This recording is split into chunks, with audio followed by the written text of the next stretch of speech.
ផ្លូវមានកន្លងច្បាប់មានកំណត់បើក Pass App ត្រូវប្រកាន់ស្ដាំដើម្បីកាត់បន្ថយការកកស្ទះនិងគ្រោះថ្នាក់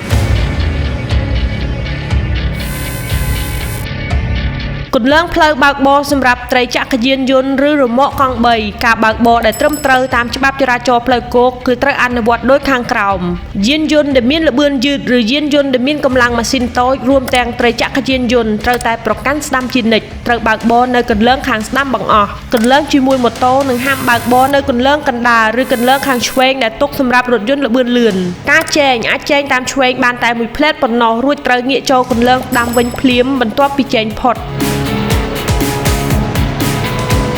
ការឈប់និងចតត្រូវឈប់ឲ្យឆ្ងាយពីគំនូសថ្មើរជើងនៅស្តុបនិងហាមបើកបរលើចិញ្ចើមផ្លូវឬបើកបញ្ច្រាសទិសដាច់ខាតបើកបរត្រូវគន្លងបង្ហាញពីវិជ្ជាជីវៈនិងសុវត្ថិភាពរបស់អ្នកជាចុងក្រោយខ្ញុំសូមអរគុណបងប្អូនដែលបានទស្សនាបើសិនជាបងប្អូនមិនទាន់បានធ្វើការ like ឬ follow page សូមបងប្អូនធ្វើការ like និង follow page ម្នាក់មួយផងដើម្បីជាកម្លាំងចិត្តសូមអរគុណ